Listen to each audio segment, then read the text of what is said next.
My name is John Milosky. I'm sitting in my club waiting for my friend who is a private investigator.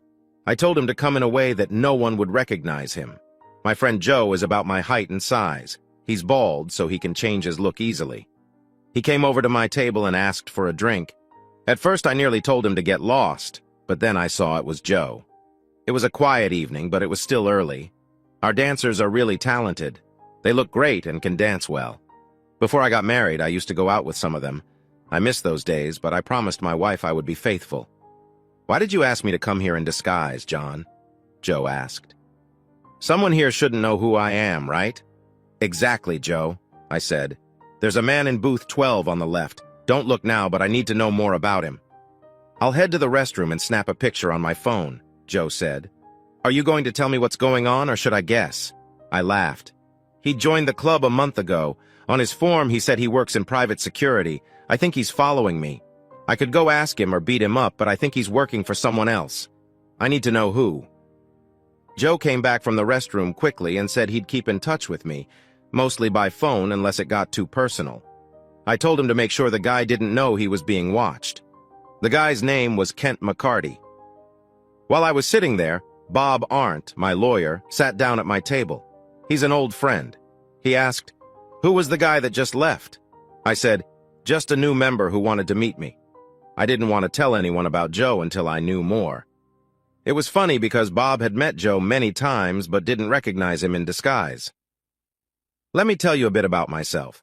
My family, the Milosky clan, has a long history with illegal businesses. My grandfather was like a mafia boss.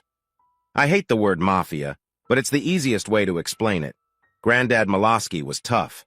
He wouldn't hesitate to deal with someone he thought was a threat. He ran everything with an iron fist and made a lot of money. He lived fast and died from liver problems. My dad took over as the leader of the family. He kept the businesses going but started making them legal.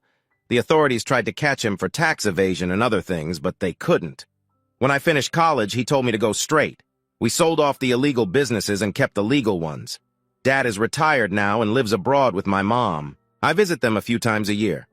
Only a few people know where they live for safety reasons. Some old families still want revenge on my dad. I feel pretty safe here. I own this club, a bakery, and a packaging plant. We pack things for small businesses and big companies. We pay well and offer health insurance to all our workers. I'm 49 and have been married 3 times. I have 2 sons with my first wife and a daughter with my second. My sons work as vice presidents in the packaging plant. My uncle, my mom's brother, is the president of the company, and I trust him completely. I'm the CEO, but it's mostly for the paycheck or to settle disputes. Marlene, my first wife, and I had a bad divorce. She threatened to expose my family secrets. I didn't know what to do. If anything happened to her, I'd be the prime suspect. Plus, I'd have to raise our 2 boys alone. One day, my dad talked to Marlene. She suddenly agreed to the divorce. Dad later told me he offered her $1 million to leave me alone. He didn't mention any threats, but she likely understood. She moved away and I paid child support. I saw the boys every other weekend. Marlene remarried a doctor and we only talked about the boys. My second wife runs the bakery with our daughter. She wanted the bakery in the divorce and we own it equally. I only step in if there's an issue. Irene and I weren't married long. She knew about my lifestyle and my affairs. One day she asked for a divorce. She said she couldn't handle my cheating. I cared for her, maybe even loved her. When she asked for the bakery in the divorce, I agreed. We get along better now than when we were married. I made sure all 3 of my kids went to college and were well cared for. I might not be well liked, but people respect me, at least to my face. Oh, I also own an import-export business. My cousin Greg runs the business, but I own it. Greg is great and I trust him a lot. We get products for big companies, small stores, and even for personal use. We are watched very closely, and I told Greg to keep everything legal. His name is on all the invoices, not mine, in case something goes wrong. Now let me tell you about how I met my third wife, Zoe. We've been married for a bit more than 6 months. She came in to apply for a job as a dancer. I couldn't take my eyes off her. She was from Kuwait and was in the U.S. for college. She got her degree in the arts, could play instruments, dance, and sing. She needed a job. Her visa was good for a year, but she wanted to stay in America. My friend Bob also noticed her. He once said if he wasn't married, he would have liked to be with Zoe. We hired her as a dancer. She was good for business. She flirted with customers but wouldn't go upstairs where more money could be made. We never forced any of our girls to do anything. Some chose to because they could make big tips. Some made over $1,000 a week. We got a 20% cut from their tips, but the customers never knew. We ran the safest and most private club in the area.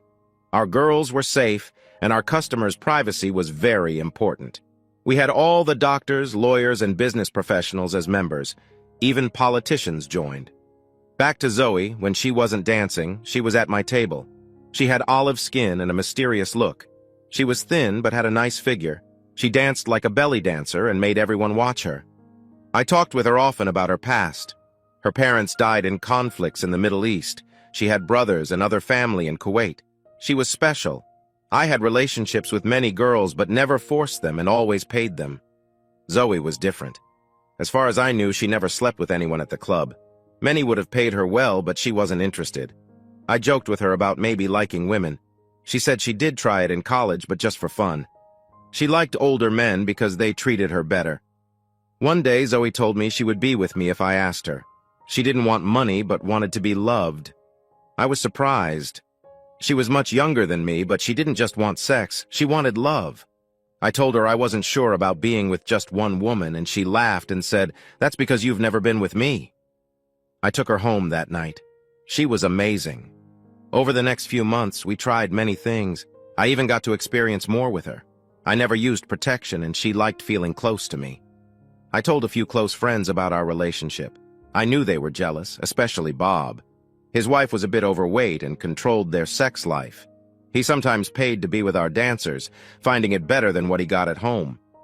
I asked him why he didn't just divorce his wife, Flo. He said he didn't have a prenuptial agreement and she would take everything. But if he could meet someone like Zoe, it might be worth it.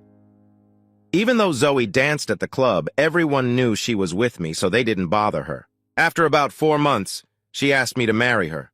Her visa was running out, and she couldn't renew it unless she went back to her home country first. She told me she loved me and would be a good wife. I had a problem. I loved being with her, and I would miss her. I guess I loved her in my own way. I talked to my accountant and lawyer, Bob. We decided on a prenuptial agreement. Bob handled everything. Zoe was very happy. She could stay in the USA and work on becoming a citizen. I figured this was why she wanted to get married. She agreed to the prenuptial, but asked if I would stay faithful to her after we married. I told her I was ready to be with one woman forever as long as she was truthful with me. If she ever wanted to leave the marriage, I would let her go. But if she cheated, she would get nothing from me. Life was really good for me. Zoe stopped dancing at the club after a while. I was tired of other men seeing her almost naked. Funny how I didn't mind before we got married. She started taking classes to become a citizen and joined the community orchestra. She played various string instruments, including the violin. We talked a few times each day, but I was often busy with my businesses and didn't always get home early. She stayed busy too. She even joined a gym. I was a member as well, but hardly went. We were intimate often. She never turned me down. I took her to many plays and events in the community. I knew some men were jealous of me, and I liked that. About a month ago, Zoe became a U.S. citizen. We had a party at the club for her. She danced with many of my friends, which almost made me jealous. But when we got home, she made it up to me. I wanted our time together to last longer that night. Joe called and said he needed to see me. He found out that Kent McCarty was a private investigator. He had been following Kent and saw that Kent had been following me the last 2 days. Kent would leave once I got home. I went out the back door of the club. Kent was still inside. Joe and I left in his car. "John, I don't know who he's working for, but we need to plant a few bugs. He knows when you're home or away. He might have planted bugs somewhere around you. Is your wife home now?" Joe asked. "No, she's at band practice and then going to exercise class," I replied. "Let's check your apartment for bugs. We have to be quiet until we find them. We should also check your cell phone and car." How could he have planted bugs around me without me knowing? Maybe he hasn't, but we need to make sure he's finding out where you are somehow.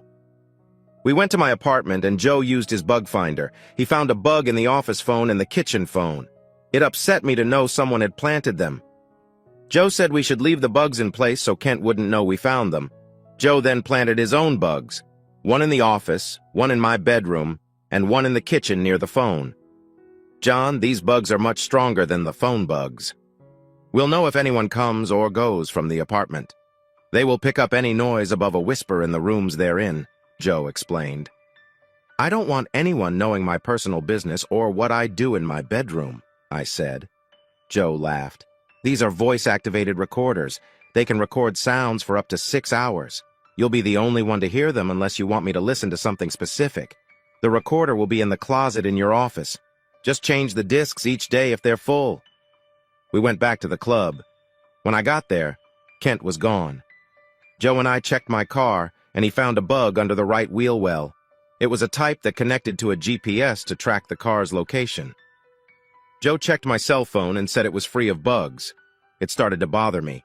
Someone wanted to know where I was all the time. I began to wonder if Zoe was involved since the bugs were in our apartment and only she knew the codes to get in. I thought things were too good to be true. Now, I had to watch Zoe. When she came home, everything seemed normal. She took a quick shower, and we were intimate, just like always.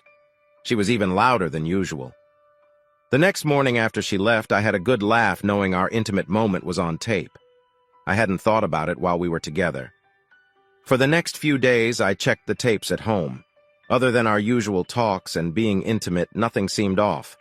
Joe and I met, and he told me he had been following Kent and told me everywhere Kent had been. I was getting mad and wanted to talk to Kent to stop the nonsense. John, I found out some news you won't like. Kent was in the military stationed in Kuwait. It could be a coincidence, or he might know Zoe. Damn it!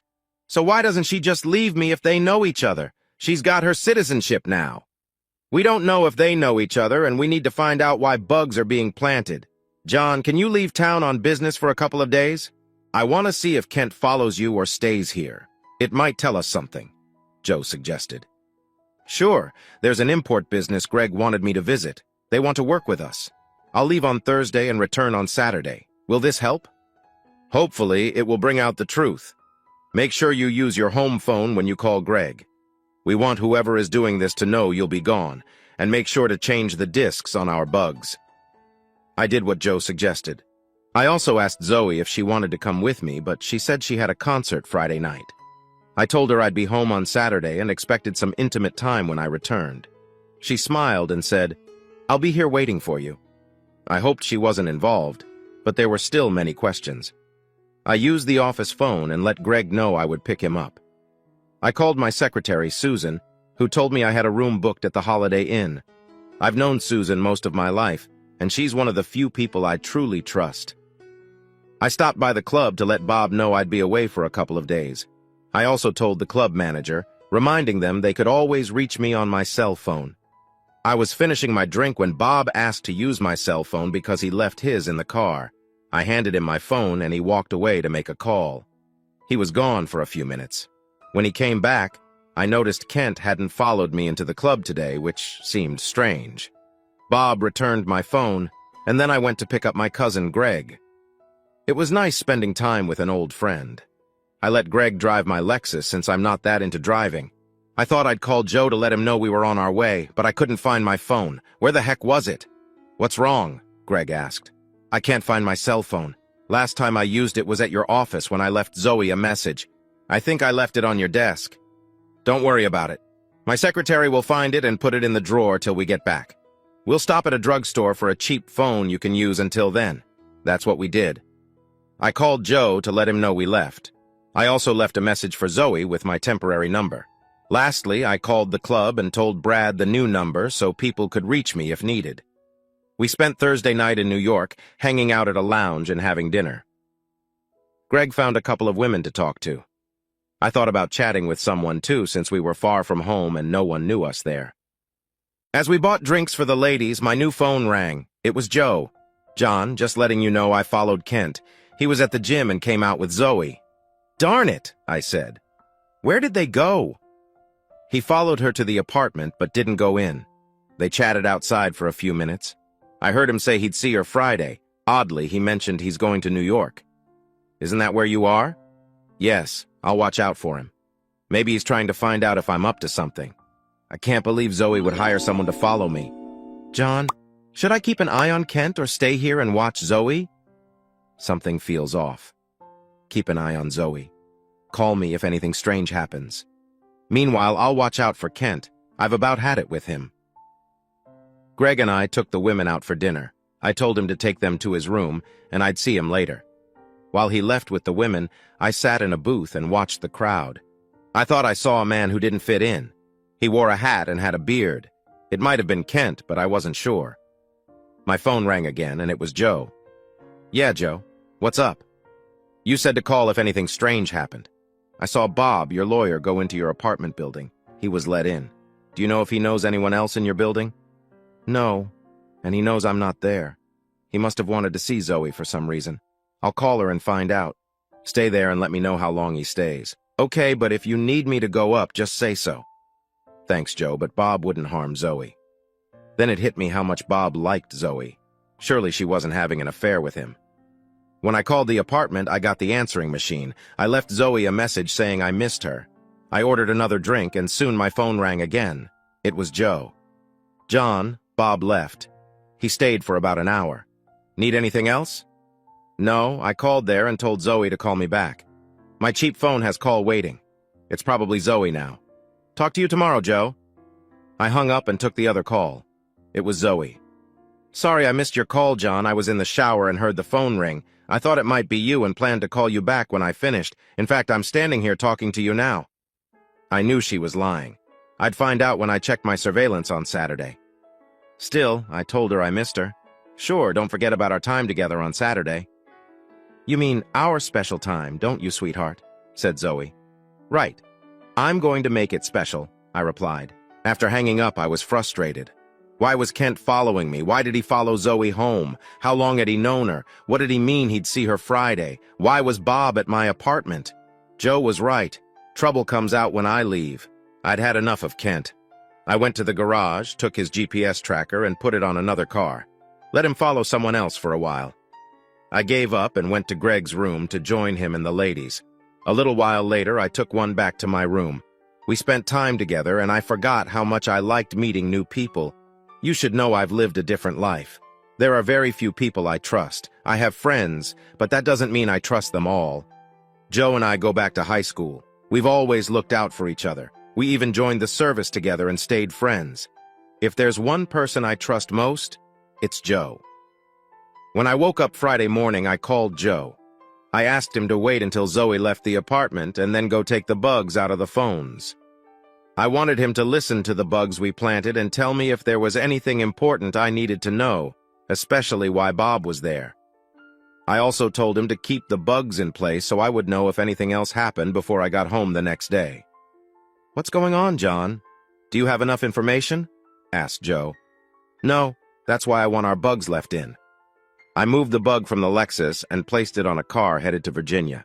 If this Kent guy is following me, he'll be several states away before he figures it out. That made me smile. I also need you to go to Greg's office and get my cell phone. Bob used it before I left for New York. I want to see who he called. I'll call you later today so you can tell me what you find out. I have a feeling it won't be good. Okay, John. Whatever you want. Should I follow Zoe later today? No, she has that concert tonight. I don't think you'd want to sit through it. Check in late this evening to see if she gets any visitors. Will do, John. Take care. I'm sure we will figure this out, replied Joe. Greg and I drove to meet the owners of the import-export business. I didn't see any sign of being followed, so I figured Kent might be on his way to Virginia by now. Our meeting went well. Greg arranged the paperwork to work with this company on a joint venture for new products. It was late afternoon on Friday when Greg asked if we could go to a nearby club. It sounded good to me. I like to see how the competition operates. This club was pretty nice. The girls there weren't as classy as the ones at my club. We told them maybe later. For now, we just wanted to watch the dancers and have a few drinks. Soon, Greg was buying one of the girls' drinks and putting his hand on her thigh. I guess my cousin didn't get out much. I handed him a few $100 bills and told him to have fun. I had other things on my mind. I stepped outside for a few minutes and called Joe. Got anything for me, Joe? I asked. He didn't sound happy. Sorry, John, I have news, but it's not good. I took the bugs out of the phones, but through our other bugs, I heard a conversation between Zoe and Kent. He said he thinks you found the GPS bug and that he was in Virginia. He would be coming by later tonight to see her. What else did he say? He told her he loved her and she said the same to him. She said she couldn't wait to see him tonight. He also mentioned he didn't get anything on you that would help with a divorce and wanted her to just leave you and go with him. She said, not without the money. I have no idea what she's talking about. Me neither. I had a prenuptial agreement, but I didn't promise her anything that I know of. Bob wrote it up and I just signed it. Looks like I'll be talking to Bob very soon. Did you listen to all our tapes yet? No, just the one near the kitchen phone.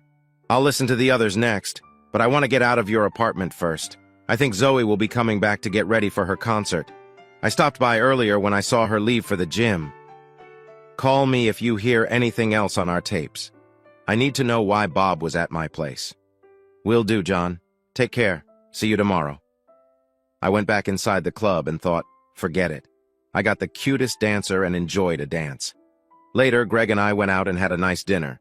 I tried calling home, but there was no answer. I figured the concert should have ended hours ago. We stopped at the lounge for a few more drinks, then off to bed I went. I'd deal with the problems in the morning. I got up and took a shower. I called home and Zoe told me she got home late. She got my message but thought it was too late to call me back. I could tell I had just woken her up. I let her know I would be back by the evening. She didn't say anything like, I love you, or I can't wait to see you. I could feel that things had changed from the tone of her voice. I hung up and called Joe and left a voicemail for him to call me. I told him I was going out for breakfast. About an hour later, Joe called me back. Sorry I waited to call you back, but I have some bad news and wanted you to at least enjoy your breakfast, said Joe. I listened to the tapes and it isn't good. Zoe has been cheating on you. Okay, we figured as much. Give me the short version and I'll listen to the tapes later. This Kent guy seems to be an old friend, maybe an old lover. When he returned from Virginia, he went upstairs to the apartment. He spent the night and left a few minutes ago. He'll pay for messing with my wife. What about Bob? Why was he there the other day? I asked. You're not going to like this, John, but he was involved with her too. What? Bob was involved with Zoe? Why would she get involved with him? I asked. I'm not sure exactly. It has something to do with changing your prenup so she gets money if she divorces you. As far as I can tell from the little bit of conversation I heard, she gets $1 million if you're caught cheating. Bob's payment was her cooperation. This is unbelievable. Bob was trying to set me up just to get what he wanted. He'll pay for this. Thanks, Joe. I'll talk with you later. Now my day was ruined. I've dealt with stuff like this before, but this felt very personal. How do I get back at them all? Greg came down and saw that I was upset. What's wrong, John? Anything I can do? Asked Greg. No, it's personal problems. Go ahead and have breakfast. I'll just have a couple more cups of coffee. I'm not in the mood for talking. After breakfast, we left for home. Greg drove while I planned my next steps. In Grandpa's day, he would have killed all three. Dad might have used some torture. I didn't know exactly what I was going to do. I knew I wanted the truth from all three before deciding what to do with them. This was going to be a really bad day. I met Joe as soon as I got back to town. We met at the club and went back to the office to talk. Joe had our discs. We fast-forwarded through some conversations and activities. Joe gave me my phone and told me that the call Bob made before I went to New York was to my apartment. He was setting up a meeting with Zoe. After listening to the tapes, I called Bob and told him I needed to see him at the club. I wanted to hear from him why he cheated with my wife. I met Bob at the bar sitting with Joe. I asked him to come to the office and asked Joe to join us as well. What's up, John? How was New York? Asked Bob. I didn't answer. First, I played the recording where we heard his talk with Zoe, telling her he would come over soon. I stared at Bob, not saying anything. I can explain that call, said Bob. I'm sure you can, and you will get your turn to talk. Then I played the tape of him telling Zoe to undress.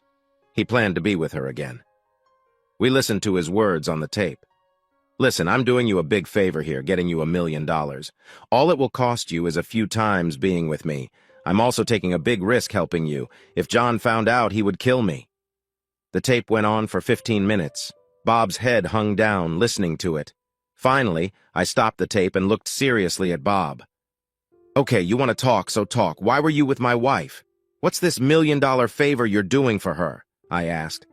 Bob stuttered and almost cried. Don't kill me, John. Please don't kill me. Give me some answers, and I mean now. If I think you're lying, I'll kill you right here, so talk. Bob spoke with a shaky voice.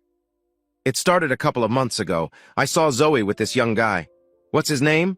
I asked sharply. Kent McCarty. I saw them kiss at a restaurant. Zoe came over to me and begged me not to tell you. She wanted to ask you for a divorce when she got the courage. Then I did something really stupid. You know how much I liked Zoe, even before you got married. I told her she wouldn't get anything from the divorce because of the prenup. I told her I could change the prenup and get her $1 million. All she had to do was get a picture of you with another woman. So you hired this Kent guy to follow me until he got a picture of me with some woman. No, I didn't hire him. Zoe said her boyfriend was an MP in the service and was doing private eye work on his own. He would do it for nothing. I had nothing to do with him following you. It was all Zoe. But you knew about it. My wife was going to divorce me, and you didn't tell me. She had me followed, and you knew about it but didn't inform me. All this just so you could be with her? What's this about the prenup? I checked, and there is no clause in it that if I have sex with someone, she gets anything. I made it up. I took my copy of the agreement and changed it to read that if you were caught cheating and she divorced you because of it, she would get $1 million. I told her I took it to the courthouse and had their copy changed. Did you? Did you take a copy to the courthouse? God, no! I showed my fake copy to her. It wouldn't have been legal without your signature and also notarized. I swear I just wanted her so bad. He was crying now. Please don't kill me, John. We've been friends for many years. I've been your private lawyer for years. I've done all your legal work. I figured when she applied for a divorce and found out she wouldn't get anything, she would be too embarrassed and scared to mention me being with her. One thing I didn't mention about Bob, he was the prosecuting attorney in our county. He did some legal work on the side for me. I was one of his main clients. Here's my problem, Bob. You lied to me. You kept important information from me, and you were with my wife many times, and you want to be forgiven. Bob was crying. I stayed quiet while he pleaded with me not to kill him. The strange thing is, since I took over the company, I hadn't killed anyone. I had a few people put in the hospital, but no deaths. People seem to remember the days of my father and grandfather. Today it would be much harder to get away with. I'll tell you what, Bob. I'm going to let you go for now. I'm going to check out your story, but if I find out you've contacted Zoe or her boyfriend, I'll have you shot on the spot. Now get out of my club. I never want to see you here again.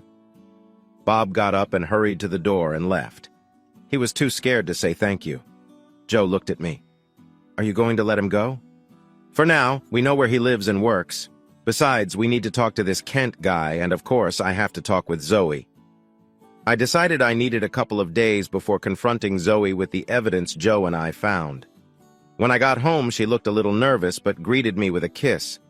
We went to the bedroom and got close. She smiled and said I must really be in the mood. We were together. She never showed that she didn't like it. She even helped me feel better when we were done.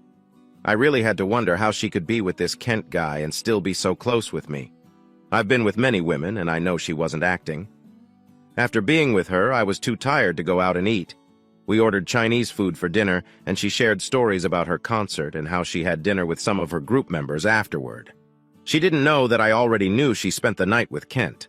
I'm sure she wondered why the bugs were missing from the phones, but couldn't ask me about it. I liked the idea of her not knowing what I had figured out. We never talked business, but I mentioned my New York trip went well, and we got new partners. After a shower, I was ready for bed. She saw me take a blue pill and knew what it meant.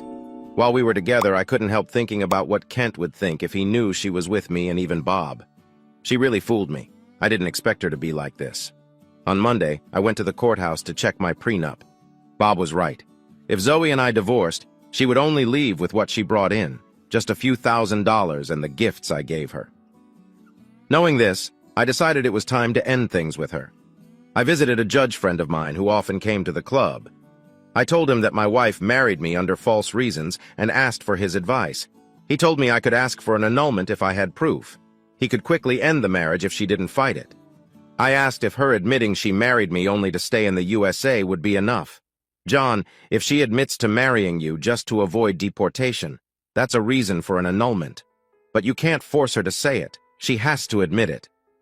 The judge was trying to protect me, knowing my past. He seemed worried. It was time to confront Kent. I couldn't believe he came to the club. Didn't he know I was onto him? I called Joe and asked him to bring Kent to the office. When they arrived, I told Kent to sit down. "I'm not afraid of you," said Kent. "Don't be stupid. Sit down and tell me what's going on between you and my wife," I demanded. "People saw me come in. If I leave hurt, they'll know something happened," Kent replied. "I could shoot you, ship you out the back door, and you'd never be seen again. Your only chance is to tell me the truth about you and Zoe. Believe me, it's your last chance." Kent tried to get up, and Joe hit him on the neck. He went down. When he woke up, Joe threw water on his face, and he found himself handcuffed to the chair. "Now, Mr. McCarty, tell me what's going on between you and my wife. If you don't, I'll make you watch me hurt her. Your choice." Kent looked scared. He seemed to care about Zoe. "Please don't hurt her. Do what you want to me, but leave her alone. Tell me everything, and I might just divorce her and let you both go. How do I know you won't hurt us anyway?" "You don't, but it's your only option." He finally began to speak. "I met Zoe in Kuwait. We instantly fell in love. You probably know her parents were killed. She got a visa to go to college here. I missed her when she left, but it was best for her. I promised to find her when I got back. I found her at college after coming home on leave. We spent as much time together as we could, but I had to return for duty. She said she would wait for me. It was hard, but she was in college, and I had my service commitment. A few months ago, she told me she was married. It hurt, but she still loved me. She married to avoid being sent back to Kuwait. She said she would divorce you after getting her citizenship. I got a private investigator license and joined the gym to be near her because I love her. After she got her citizenship, I asked when she'd get divorced. She said a lawyer named Bob told her she could get $1 million if she proved you cheated. I told her I didn't care about the money, but she insisted. So I agreed to help her get the evidence. "So what did you find?" I asked. "You know I found nothing. You discovered the GPS bug and sent me on wild chases. You also removed the phone bugs. How did you know?" "I'm not answering that. I find out many things, like you being with my wife last Friday." Kent looked surprised. "So, are you going to have me killed now?" asked Kent. "You watch too many movies. Actually, I'm letting you go. I know where you live and work. I'm going home to talk to Zoe." "Don't hurt her or I'll—" "You won't do anything. If Zoe tells me the truth and loves you, I might let her go, but she'll only leave with the clothes on her back. I might need a couple of favors from her." "What kind of favors?" asked Kent. "None of your business. But you might see her then. If you contact her before I talk to her, her life is in danger. Understood?" "You won't hurt her." I said, "Is that understood?" "Yes. When can I talk to her?" "I'll let her call you if she wants to after I talk to her. If you contact her before then, you'll deal with the consequences. Joe, uncuff him and let him go. He has a lot to think about." Kent left the office. Joe asked me if letting him go was the right move. He knows Zoe's life is at stake. He'll wait a few days to see what happens. I need to go home and talk to Zoe. I'll call you tomorrow with an update. Things were about to get intense. I was going home to confront my unfaithful wife, Zoe. I needed to hear her story and decide what to do next. As the head of the family, my decisions had to keep our name strong. When I got home, Zoe was already there. I asked why she was home early. She usually stays at the gym longer. She said she didn't feel like exercising and came back early. "Zoe, we need to talk. Sit in the living room. I'll be right back." She looked nervous as she went to the living room. "I came back with some recordings." "What are those?" Zoe asked. "Zoe, someone broke into our apartment and bugged our phones. Before removing the bugs, I planted my own listening devices to find out who did it." Zoe looked scared. "Is there anything you want to tell me before we listen to these tapes?" She looked down at the floor, silent. "These bugs pick up sounds in the rooms they're in. I put one in my office, one in the kitchen near the bugged phone, and one in our bedroom." Zoe still didn't speak as I played today's tape. I fast-forwarded until we heard voices. It was Zoe making a call. "Kent, where are you? I came from the gym and you weren't there. I called your cell and left messages. Please call me. I'm worried. Zoe started crying. The next message was for Bob at his office. Bob, you haven't gotten back to me. I did what you wanted. I need a copy of that prenuptial agreement. I'm worried John knows something. Please call me soon. Well, Zoe, want to tell me what this is about? I can play more tapes from Thursday, Friday, and Saturday if you like. By my tone, she probably knew I knew everything. She wondered if I had recordings of her with Bob and Kent. Before she started talking, I told her I had recordings of us on Saturday. You didn't hurt Kent, did you? She asked first. I laughed. You marry me, cheat on me, and the first thing you ask about is Kent. I should have him dealt with just to teach you a lesson. Please don't hurt him, John. I love him. I'm sorry for what I did. I should have told you the truth, but I thought you wouldn't marry me and I'd be sent back to Kuwait. Then you try to blackmail me for $1 million. Tell me everything, and if you lie, your boyfriend is dead. That's not a threat. It's a fact. Zoe saw the tapes and knew I had proof. She began by telling me about her life in Kuwait. I know about your past and how you met Kent there. Tell me what happened when he found you here. She told me everything. They often had secret meetings at the club. Kent wanted her to tell me and drop the money idea, but Bob suggested it and she got greedy. Her story matched Kent's. They loved each other, but Zoe had loose morals. Maybe it was from her upbringing. She had looks and brains and used them. She told me the only men she was with since meeting me were me, Kent, and twice with Bob. Kent didn't know she paid Bob with favors for his lawyer work. What now, John? Are you going to hurt Kent or me?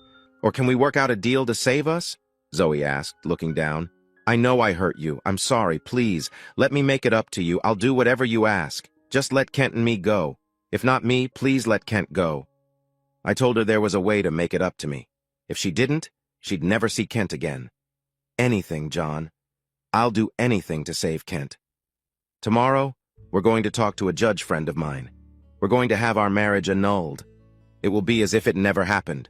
You have to tell the judge that you married me under false pretenses and did it to stay in this country. I won't press charges, and since you are now a citizen, you'll be free. Oh, John, I promise to tell him the truth. I'll say whatever you need me to say. That's the first part of our deal. The second part is payback for what you did to me. What do I have to do, John? I'm having a private party on Saturday. You will work at the party. These are my special customers, and they get what they want. You will do as they ask. The other girls get paid, but you will work for free. If you get tips, you can keep them, minus my 20%. I know many of these men have wanted to be with you since they saw you dancing. I expect you to keep them happy. You won't be hurt. You'll just be with men most of the night. I never let anyone hurt my girls, and you'll get the same treatment. If you do this, I will let you and Kent go. You can take your things and leave the state the next day. She knew I was serious. She used her body to get here, and now she had to use it to get free of me. Can I call Kent and tell him about the annulment? I won't tell him about the party, just that I have to work at the club Saturday, and we can leave town Sunday. There's the phone. Call him and tell him whatever you want. Also tell him not to see or call you before Sunday or the deal's off. You know what that means. I walked into the kitchen and got a beer. I could hear Zoe talking to Kent. She was almost whispering. Yes, he told me to call you. Honey, I love you too. He said if I do what he asks, he will let us go. We're going to see a judge tomorrow to get our marriage annulled. I don't have a choice but to trust him. I have to work for him at the club on Saturday, and he said we could leave Sunday. Kent, I have to. It's the only way he will annul the marriage and let us go. He said for you not to contact me until Sunday or the deal's off. Kent, if he was going to hurt us, he would have done it by now. I better hang up now. I love you, Kent. By Sunday, we'll be together forever. She hung up the phone and was crying. John, you're going to let us go if I do what you ask, aren't you? If you don't betray me or if your boyfriend doesn't get involved, I'll keep my word. By the way, until tomorrow, you're still my wife, and I expect us to be together tonight. Don't disappoint me. That night, we were intimate in every way possible. At first, she acted as if it was her duty, but then she really got into it. It almost felt like I was with someone else's woman. In a sense, I was, but she was still my wife. The next day, things got serious. She heard me call Joe to ask him to keep an eye on Kent. I wanted her to know this wasn't a game. He'll do what you asked, John. Please don't hurt him, Zoe asked. If he does what he's told, there will be no problem. I even told Joe to let your boyfriend know he's being watched. Joe and Kent were very different. Joe was experienced, and no one messed with him. Zoe was very nervous. I introduced her to the judge and waited outside while they talked. About half an hour later, the judge called me back. He said, after talking with Zoe, he was signing the annulment papers. He told me I had a legal right to press charges. I told him I just wanted it over with. He said the papers would be delivered to the courthouse by that day, and the annulment would take effect in 24 hours. When we left the courthouse, Zoe thanked me. It's not over yet. You have another night to be with me, and then there's the party on Saturday. I won't be part of it, but I will be there. I pulled into a restaurant. What are you doing? Zoe asked. You're still my wife for 24 hours and we need to eat, I replied. Zoe gave a slight smile. I stopped by the mall and got some extra luggage for Zoe. She asked why I was being nice after what she did to me. I don't know. Maybe I have some feelings for you. Maybe what you did isn't bad enough to be punished for. Or maybe I just try to keep my word, and you have done everything I asked so far. When we got home, I told her I had business to attend to. I didn't want her going anywhere or talking to anyone but me. I let her know my bugs were still planted and she had better not go looking for them. I left and took care of business. I stopped by the club and told Brad about the special party on Saturday. I explained what kind of party it would be. We had these about 3 times a year. Admission was $1,000 per person. It was a special invitation-only event. We almost always had at least 50 men. Knowing Zoe would be there, we expected at least 75 or more. Brad let everyone know that Zoe and I were getting an annulment. I had Brad make sure we had enough girls for the party. When I got back to him later, he had already found 25 women for the party. Each woman would get $1,000 and keep any tips they made. They just had to give me 20% of their tips. Joe called me. He said Kent came to him and asked if he could leave town until Saturday. Kent had to follow a man who was cheating on his wife. Life can be funny like that. I told Joe to let Kent go but make sure he is back by Saturday. Joe asked me why things seemed to be going so smoothly for everyone. It's not as easy as it looks. We'll make a lot of money from Zoe on Saturday, with her okay. What she doesn't know is that we will tie Kent to a chair behind a one-way mirror. He will watch his lover with other men all night. What about Bob? He shouldn't get off easy either. Don't worry, that's next. I wanted to handle other issues first. Here are tapes of Bob with Zoe. He says he hates his wife and calls her names. He even says he wishes she was dead. Edit the tapes. Remove Zoe's and my names and give them to Bob's wife, Flo. Let's see him try to explain them. He won't dare contact us. Flo could make his life really tough. Zoe spent the day packing her bags. She had bought a lot of clothes since we got married. She had 5 suitcases and 4 boxes full of clothes. I had Joe get a mover to deliver her things to Kent's place since he was away. She kept 1 suitcase for what she needed until Saturday. On our last night together, I knew I would miss her. She was amazing in bed. I probably shouldn't have married her, but just kept her as a lover. At the time, we were worried about her visa. We did it again that night, and it felt like she wanted me to remember her. She was so passionate. How she could be with me like that and still love Kent, I'll never understand. Saturday came, and I drove her to the club. She joined the other women upstairs in the party room. There were 30 women in total. The party began at 9. Any woman who wanted to leave after midnight could, but anyone leaving before would lose their $1,000. Zoe had to stay because of our agreement. Brad said the men were arriving. Over 100 men came when they heard Zoe would be there. I guess to them it was like being with a celebrity. She was my wife, and some men felt it was special to be with someone they thought was untouchable.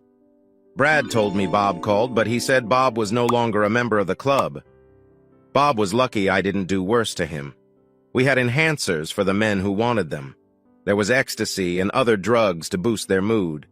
Some women told Zoe she should take some. By midnight, she would be glad she did. The party started with some women dancing and others serving drinks. I made sure Zoe was one of the dancers. The men wanted to see her belly dance. She was really good. Joe brought Kent to the room with the one-way mirror. He told Kent he could watch as long as he was quiet. If he caused trouble, they would tie him to the chair. We also had bouncers to protect the women. When Kent saw Zoe on stage, he asked to leave. The bouncers said no and decided to tie him up. They thought he wouldn't take it well when his woman was with other men. At first, Zoe seemed hesitant, but I reminded her of our deal. She had to act happy to be there. After taking the drugs, Zoe looked like she was having fun. I watched as the first few men touched her and she started to enjoy it. A judge was one of the first men to take her to a side room.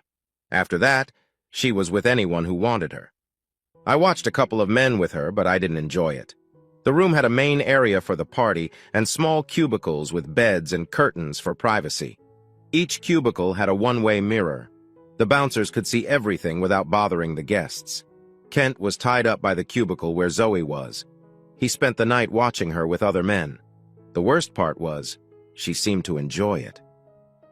I walked up to Kent during the party and said, "Now you know what it feels like to see your lover with someone else. That's what you did to me. Payback is rough, isn't it? When the party is over, you can take Zoe with you. I never want to see either of you again.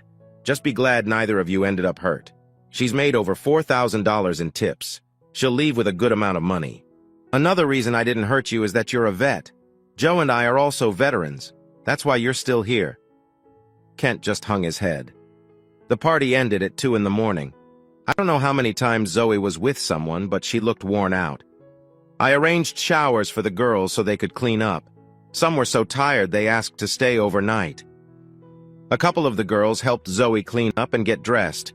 She was led to the hallway where she found out Kent had seen everything. She started crying, but Kent hugged her. One of the bouncers gave her an envelope with $5,000, her tips for the night. Zoe and Kent were taken to their car, and one of the bouncers told them that I never wanted to see them again. Brad paid the girls who wanted to go home. Some left with some of the gentlemen. I asked my bouncers to call taxis for everyone going home. I didn't want any accidents pointing back to the club. They could pick up their cars in the morning. Joe came in and sat down. "It was quite a night, John. The club made more money than any other party. I don't know if I made the right choice, Joe. They messed with me, but I think we got back at them. They'll have to live with this forever. The strange part is, I believe they truly love each other. Now we need to handle Bob. Do you have the tapes ready for Flo?" "Yes, I'll give them to her tomorrow morning while Bob is golfing." "Have a good night, John. I'm heading home for some sleep." I was tired and had no one to go home to, so I slept in the office. In the back of my mind, I hoped Zoe and Kent would work things out. The only woman I ever loved deeply and let go was my second wife, Irene. Why was I thinking of her now? Morning came early. I had the chef make breakfast for all the girls and bouncers who stayed the night. The cleanup crew was already busy in the party room. The girls looked tired but were thankful for the breakfast and coffee. After they ate, I paid each girl $1,000 and her share of the tips. They all made a lot of money for one night's work. None made as much as Zoe, but that was to be expected. We were closed on Sunday, so the girls had a whole day to rest. Some of the temporary girls that Brad brought in said they would like to work at the club if there were any openings. We treated our employees well. I spent the day at the club reviewing the books and catching up on paperwork. Joe showed up at noon and said he delivered the tapes to Flo. He wore a beard, sunglasses, and a hat, so Flo wouldn't be able to recognize him. "John, she's not a bad-looking woman. She's not thin, but she's far from fat. What's wrong with Bob? She's a good-looking woman." "What? Do you like Flo?" I asked. "No, I'm just saying. For a woman in her 40s, she looks pretty good. I get tired of all the young girls. Sure, they're fun, but we don't have much in common with them." "Now, Flo is the kind of woman I'd like to take out sometime," laughed Joe after realizing what he had said. Joe and I were sitting back at the club watching a football game when the phone rang. I wondered why anyone would call here on Sunday, but I answered anyway. It was a woman, almost crying. "John, I killed him. I took his gun and shot him 6 times. What am I going to do? Please help me." It took me a moment, but I finally recognized the voice. It was Flo. "Flo, what did you do? Did you shoot Bob? Calm down and tell me what happened." A man with a beard and sunglasses dropped off some tapes and told me to listen to them. I did, and it was Bob cheating on me. He was with another woman and said he wished I was dead. He called me awful names. So what happened? I asked him about it when he came home from golfing, and he laughed at me and said it was all true. I couldn't take it and kept shooting him until I ran out of bullets. He's lying here dead on the Persian rug. Can you help me, John? I don't want to go to jail. Calm down, Flo. What were your plans for today? My sister Sue and I were going to the movies, but now I'll be going to jail for killing this jerk. First, Flo, you need to calm down. I'll help you, but you have to get a hold of yourself. Can you do that? Yes. But I have Bob's dead body on my floor. Should I call the police? No, don't call anyone. Go to your sister's and go to the movie. Tell your sister that Bob is staying home because you have a carpet cleaning company coming by today. I don't understand, replied Flo. Flo, this is going to cost you some money. Do you have $10,000 in cash at home? Yes. In the safe. Take $10,000 and put it in a large envelope. Put it on the end table. Then write a check for $250. Make it out to Ray's carpet cleaning. Later, I'll need $1,000 for another Persian rug, but we'll handle that later. Are you coming here, John? Asked Flo. No, I can't be seen there. I'll send a crew to clean up the mess. The money is their payment. The check is to actually clean your carpet. Now don't say anything to anyone. Go to the movies with your sister. Stay away for at least 6 hours. Can you do that? Yes, but what do I say about Bob? She groaned. We'll go over that later. As far as you know, he came back from playing golf and was there while the carpet cleaners were there. Got it? You have to stick with this story. Your life depends on it.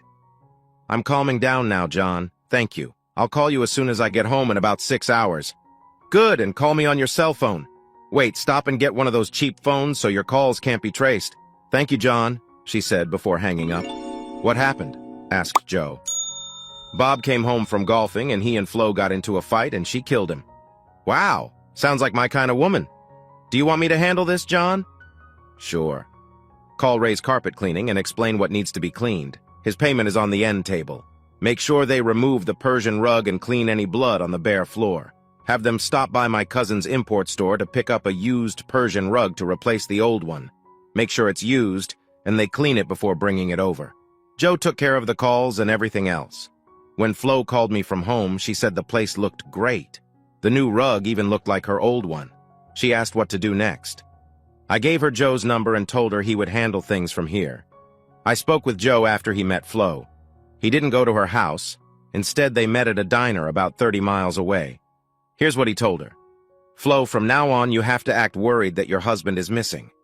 Call the police and tell them about going to the movies with your sister and going out to eat, just like you did. Stay as close to the truth as you can. It's easier to remember. Tell them your husband came home from playing golf and was angry because he had to stay home for the carpet cleaners. They will take it from there. You can say you left a check for Bob to give them. After that, you know nothing and we won't tell you anything. The less you know, the better. The police will say you can't file a missing person report for 24 hours. Make sure you call them back as soon as the 24 hours are up. You must show concern about where he is. Eventually his body will be found, and you will be a suspect because spouses always are. You have an airtight alibi. Don't mess it up. Tell them everything you know about his business dealings. You can even say you thought he might be having an affair, but you don't have any proof. Give me the tapes the stranger gave you, and I'll destroy them. From now on, we can't have any contact except through the track phone you bought. Once his body is found, you will be watched. John told me you have a daughter from a previous marriage. Ask her to come stay with you, but do not tell her anything. Invite your sister over as well. You don't want to be alone. If the neighbors are questioned, they will probably verify seeing Bob coming home from golf in the cleaning van. What happened to Bob's car? Won't they ask about it? Asked Flo. Yes, they will, but you weren't there when Bob left in it, so you don't know. We aren't telling you anything because the less you know, the better. This will end up being an unsolved crime. It will be tough for the first couple of months. After all, he was the county prosecutor. Will I ever see you again? You've been so helpful, Flo said in a gentle voice. I hope so, but it won't be for a while. I'm here to talk to you anytime. You have my number, but make sure you use the track phone. Flo did as Joe asked. She called the police and reported Bob missing. She called them back after 24 hours, and an officer came to her home to take her statement. Flo kept Joe informed of everything. She told the police about going to the movies with her sister, which was confirmed. The neighbors said they were away most of the day, but did see a carpet cleaning truck in the driveway when they returned. Flo showed them the check receipt for the carpet cleaning, explaining it cost extra to have it done on Sunday, but it was the only day someone would be home. Flo called the police every day, as Joe suggested. After the third day, the police told her they found Bob's body. It was in his car at the strip mines, and he had been shot several times. They had no clues. She cried and called her daughter to be with her after Bob's body was found. They planned the funeral, and many of us from the Gentlemen's Club attended. We all paid our respects and told Flo, if there is anything we can do, let us know. The police asked to speak with me. I told them Bob hadn't been around for about a week. They mentioned his phone records showed he called my club from his house the Saturday before he disappeared. I said we had a party, and he said he was going to come but never showed up. I also said that Flo called me on Sunday asking if I had seen Bob. I told her I hadn't. I reminded the police that Bob was the county prosecuting attorney and had a few enemies, but I didn't know their names. After the funeral, Flo said the police wanted to inspect the house. Joe told her to cooperate and not fight anything they wanted to do. She was supposed to be in mourning and wanted the people responsible for his death caught. A month passed, and the police told her they had no leads and the trail was getting cold. Flo was a teacher and went back to work after a short break. She told the police it helped her get away from the house and start a new life without her husband. Joe told me Flo called him almost every day. He said he enjoyed talking to her. He also told her he couldn't see her for at least another month, maybe longer, as the police were probably still watching her. Flo spent more time with her sister and visited her daughter and her daughter's family on weekends. She had a granddaughter she liked to spend time with. They lived 40 miles away in another town. I went about my business and stayed away from the whole situation, except for the updates Joe gave me. I could tell he was starting to care about Flo in his own way. As for me, I kept my personal life simple and separate from all this. Joe and I agreed that being with someone older could be really nice. It's great to have someone with similar interests. When Joe talked about Flo, I thought about all the things Irene and I had in common. 3 months passed, and the police still hadn't found Flo's husband's killer. Flo decided to go out with some friends from school. It was Joe's idea. He wanted to date her, but suggested she date a few other men first. He thought the police might watch her first few dates. Flo went to a teacher's birthday party. She danced with some men, a few of them divorced. She went on a few dates with them, mostly dinner and a movie. She told Joe that she kissed them goodnight but didn't let it go any further. One day, she called my office on her cell phone. "John, I think you know I'm friends with Joe. He tells me you two are very close. Is that true?" "Yes, it's true. If anything happened to me, Joe would run my businesses. I trust him that much. What's up with Flo?" "I want to go out with him. Can you arrange it?" "We both want to, but we don't hang out in the same places." I laughed. "Flo, call your sister and ask her to lunch tomorrow at the Olive Garden. I'll go there for lunch with Joe and introduce you. Let's say around noon. It shouldn't be too busy on a Saturday. And don't tell Joe. I want it to be a surprise. Invite us to sit with you when you see us." I called Joe and asked him to lunch. I told him I wanted him to meet someone. He asked if he should be in disguise, and I said no, just be himself. "John, I hope this isn't a woman. You know how I feel about blind dates." "It's not a blind date, but it is a woman who asked to meet you. That's all I'll say. See you tomorrow." Joe picked me up and we drove to the Olive Garden. I smiled as we parked. "Is this some kind of joke, John?" Joe asked. "No, it's real. This woman asked me to introduce her to you. She didn't know any other way to meet you. I promise, Joe, I'm telling the truth." I laughed as we got out of the car. "It's not like you to do this, John. What's the catch?" "No catch. Let's just have lunch. No commitments, just friends having lunch." We walked in, and as we waited to be seated, I spotted Flo and her sister. Joe hadn't noticed them yet. "There she is. Joe, come meet my friend. She recently lost her husband." Joe looked over and saw Flo. I spoke first. I knew Flo's sister and had seen her at the funeral. "Flo, it's nice to see you out and about." I said hi to Sue and then introduced Joe to both of them. "Nice to see you again, Flo. You might not remember me from your husband's funeral. You have my deepest sympathy," Joe said. "We should get back in line to be seated." "It was nice seeing you again, Flo. And Sue, always a pleasure," I said. "John, why don't you and your friend join us?" "Sue won't mind, do you, Sue?" Flo asked. "It would be nice to have some male company." "Of course I don't mind," Sue said. I had known Sue and her husband for years. They were happily married with 2 teens. We were friends, but didn't hang out much. I waved to the waitress and told her we were joining the ladies and to put it all on one bill. The waitress set down place settings for Joe and me. Joe quickly sat next to Flo, and I sat next to Sue. "You don't have to pay for our lunch," Sue said. "I insist. We're all friends here," I replied. Before long, we were all talking about old times. Flo and Joe acted like new friends. We had a nice lunch, and I picked up the tab. Both Sue and Flo thanked me. Joe looked at Flo. "It was really nice meeting you again. If it's not too forward, I'd like to see you again." Sue wrote her phone number on a napkin. "That would be nice. I'm trying to get my life back on track. If you're a friend of John's, you're a friend of mine."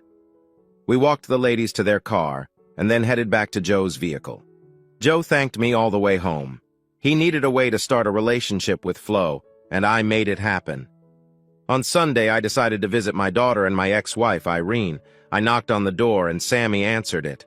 I always liked boys' names for girls, so Irene named our daughter Samantha. I call her Sam or Sammy. "Dad, what are you doing here?" Sam said with a smile.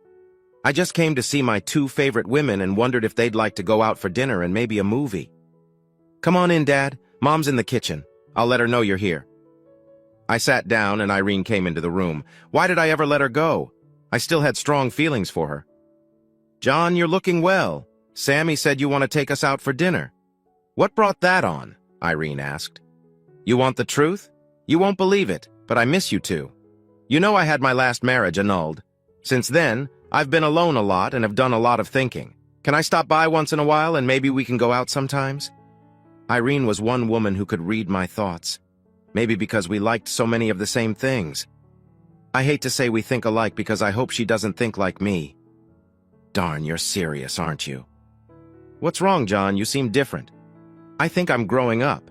I miss spending time with someone I can have deep talks with, listening to music and dancing to older songs." "Okay, how about we have dinner and we'll let Sam pick the movie? There are a few she wants to see, but we've been busy at the bakery. I also wanted to talk to you about hiring more people so Sam and I can get some time off." "Irene, I know I'm a partner, but you don't need my okay to hire anyone or make changes. I stayed a partner so I could have a reason to see you. I know I can see Sammy, but I want to see you too now and then." "Wow, you're really in a mood," said Irene. "No, I feel great. I just like being close to someone I care about. It's been too long, so let's go find a good restaurant." "Dad, can we try the new Japanese place that just opened? They cook the food right at your table." After dinner, we went to see a movie. I sat next to Irene and we all shared a big bowl of popcorn. Irene held it because she was in the middle. I had a wonderful time. When we got back to the house, Irene asked if we could talk a bit about business. She said we needed to replace one of the ovens and wanted to get a bigger one. I just smiled. "Irene, get whatever you need. If the business doesn't have the money, call me." "John, you haven't even picked up your last 3 months' checks. You used to have Bob pick them up, but since he died, no one has done it." "Honey, keep them and use them for the new ovens and to help pay for new employees. Just keep me updated on how the business is doing. By the way, would you like to have a barbecue next weekend? I'll do the grilling." "Sure, John. Come by around noon. You'll get to meet Sammy's new boyfriend. You'll like him. He's a bakery chef, and Sammy wants us to hire him so you can make a decision." Irene smiled after she said that. Sam's had many boyfriends, but this one seems serious. It's been over a year since Bob died. Joe and Flo are getting married next month. Irene is my date for the wedding, and I'm the best man. The police said Bob's murder is now a cold case. They haven't found any clues about who did it. Sammy got her wish and hired her boyfriend. They're getting married in 6 months. We never heard from Zoe or Kent again. Someone at the club said they moved out west. For some reason, I hope they're doing well. That leaves me and Irene. She won't marry me, at least not now. But we spend a lot of time together every Sunday. Life sure is strange. I just try to take it one day at a time. Before moving on to the second story, please let me know your opinion. Do you like the story long or short? A series or separate parts? The comments section is always welcome, and don't forget to let me know which of these 2 stories you like better. Story 2. Nothing good ever happens when you're somewhere you shouldn't be. It wasn't my fault. I was sitting at a stoplight when a guy pulled up next to me. He waved for me to roll down my window. "You've got a low tire," he said. I thanked him and pulled into the Walmart parking lot on the right. I got out and looked. Oh no, I could see a screw in the tire, slowly letting air out. Great. Now what? I decided to go in and get a can of that tire sealant stuff. When I came back, I took the screw out. Big mistake. Now air was really rushing out. I screwed it back in and got some air at the gas station in the parking lot. I was only 15 miles from home, and I planned to check it a few times. If it got too low, I'd use the sealant. There was a convenience store about 5 miles from home, and I could see the tire getting low. I pulled in, but they didn't have air. Time to test the sealant. I put it in, and some green stuff came out, but the air stopped leaking. I was just about to get back in my car when a big pickup truck pulled in. It was one of those giant ones with huge tires that sit up high. The door opened, and a tall blonde guy got out. He was wearing cowboy boots and a big belt buckle. I laughed a bit, but stopped halfway. The passenger door opened, and a lovely woman with dark hair hopped out. I knew her. It was Rachel, the woman I'd been married to for the last 18 years. What the heck? I was parked on the side, and they didn't even notice my car. It was the company car, a small, box-shaped one, and not very noticeable, I guess. They were holding hands as they went into the store, and she was laughing up at him. I felt like someone had punched me in the stomach. I couldn't breathe or move. All I could do was stand there. Now I remembered where I'd seen him before. He worked at the same place Rachel did. She was the office manager for a mental health clinic, and he was one of the caseworkers. I'd seen the truck at their building. The question was, what was Rachel doing with him? I couldn't think of his name. Finally, it came to me. Jerry Garner. The question was, why wasn't Rachel at work? I was going to find out. I got back in the car and waited. When they came out of the store with coffee cups, he helped her in. They drove off, and I followed at a safe distance. They drove to our house, and he pulled into the garage. The door came down, and I couldn't see anymore. I sat there for 30 minutes, but I got nervous about the tire. I kept checking it, but it didn't seem to be going flat. After 2 hours, the garage door opened, and they drove back past me. I held a folder up to hide my face, but I don't think they would have noticed me anyway. She was sitting very close to him, both too busy looking at each other to notice anything else.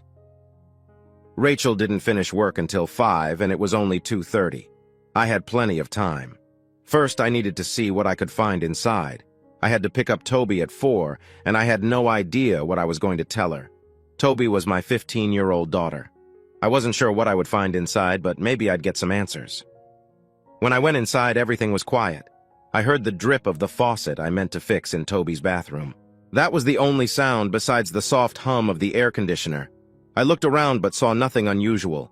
I checked upstairs. The bed had fresh sheets. My heart sank like a stone. I leaned against the wall and slid to the floor.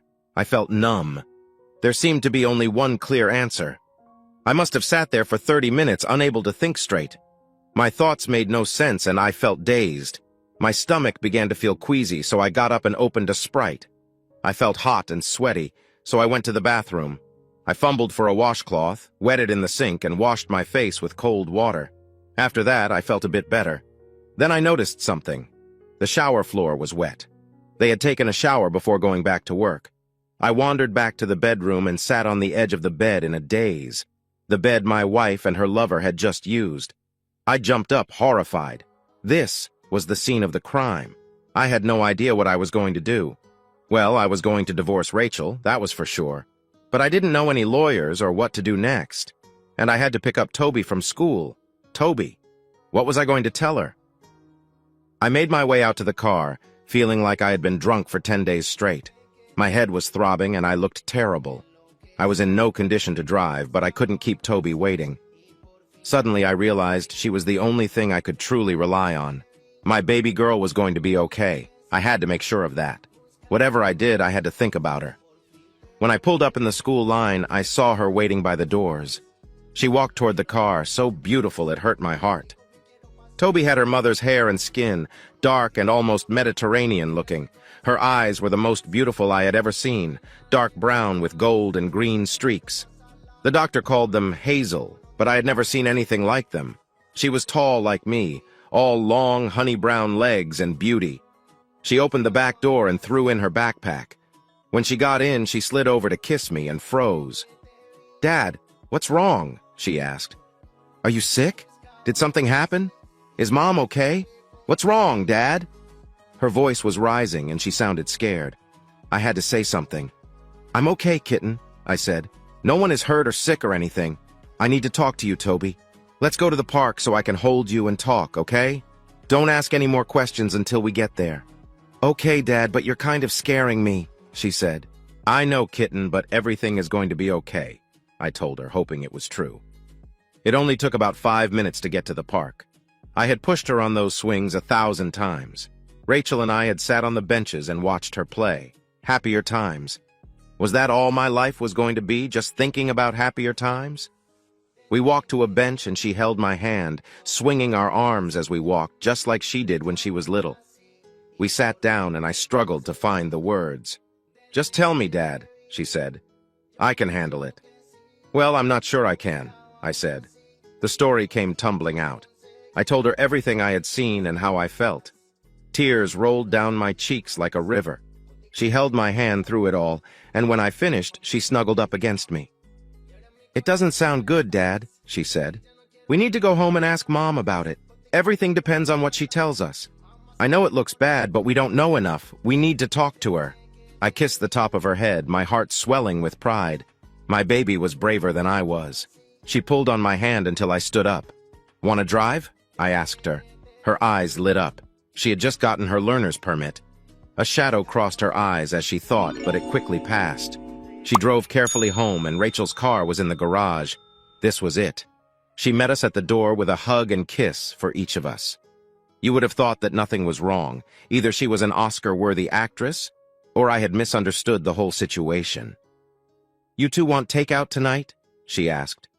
My treat.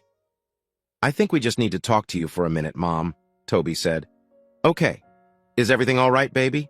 I don't know, Toby said. Let's find out. We went inside and I sat on the sofa beside Toby. Rachel sat in that ugly chair she just had to have. What's up? She asked. She looked completely calm. How did your day go? I asked. She looked at me curiously. Just the usual, she said.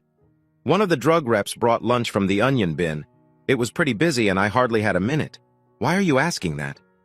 So you were at the office all day? Toby asked. Of course, she said. Why all these questions? What's going on? So you weren't here at the house with Jerry Garner this afternoon? I asked. Her face went pale. Of course not, she said. Are you accusing me of something, Oliver? I saw you, I told her. What? You didn't see anything, she stuttered. What are you trying to do? He's lying, Toby. I was at the office all day. You can ask Angel. No, I don't think he's lying, Mom, Toby said. I think you are. I won't ask Angel. She'd lie for you. I'll call David Jones. He's your boss, right? He won't lie for you. What's his number? He's left for the night, Rachel said. I'll have him call you tomorrow. What are you two doing? Are you trying to trick me? You think you can just come in and trip me up? What are you accusing me of doing? It seems she thought the best defense was a good offense. I think you tripped yourself up, I said. You lied, Rachel. All three of us know you lied. Why did you do that? I could see her thinking hard. Okay, I was here, she said. I didn't want to tell you because I knew you'd question me and accuse me of something. No one accused you of anything, Toby said. But I am now. You tried to make me believe that Dad is a liar. You tried to make him look bad to cover up your lie. Why are you lying, Mom? Are you seeing that jerk? You don't even know him, Rachel said. Why would you say he's a jerk? I've met him twice, Toby said. The way he looks at me makes me feel uneasy. That's not the point. Are you seeing him? Rachel's eyes darted between us like she felt trapped. I didn't want it to be like this, she finally said. I wasn't ready. Ready for what? Toby asked. I've fallen in love with Jerry, she said.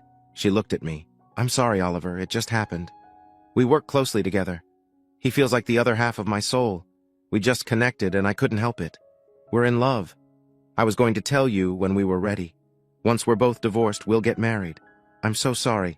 I didn't mean for you to find out this way. Toby, it's going to be okay. You'll still see your father whenever you want to. Jerry has a nice place by the lake. He has a daughter, too. He likes you, and we're going to be very happy. Are you crazy? Toby yelled. I'm not going to live with that guy. He might sneak into my room at night. You're right. I'm going to see Dad anytime I want because I'm going to live with him. I won't be seeing you. How could you? She turned and walked upstairs to her room. I heard her lock the door. Rachel turned to me. She'll get over it, she said. Jerry is a good guy, Oliver. I think you'll like him. I'm sorry, but I need to be happy. Jerry makes me happy, and that's all there is to it. I just stared at her. Who was this person? She seemed like a stranger. I didn't want to argue or talk to her anymore. Whatever, Rachel, I said. When are you moving out? Moving out? She said. I'm not. I don't have anywhere to go. Jerry is married, and we can't do anything until we tell his wife. We have to see how the divorce settlements go before we know what to do. No, you're moving out, I told her. I'll give you 3 days. Her jaw dropped. What are you talking about? You can't kick me out of my own house. If anything, you should move out. You're forgetting something, I said. This is my house. I owned it before I met you. It was paid for, and I owned it outright before we got married. The house isn't something we both own. It's mine. My name is on the deed, not yours. So, you're moving out. Where? She asked. Are you just going to throw me out on the street? I don't care where, I said. Maybe you could get a room at a cheap motel. That's where people like you go, right? Her eyes filled with tears. That really hurts, Oliver, she said. There's no need for name-calling. I didn't try to fall in love with Jerry, it just happened. We connected, and I knew I needed to be with him. I wasn't trying to hurt you. Oh, you hurt me by accident, I said. Like falling while running with a stick and poking your eye out.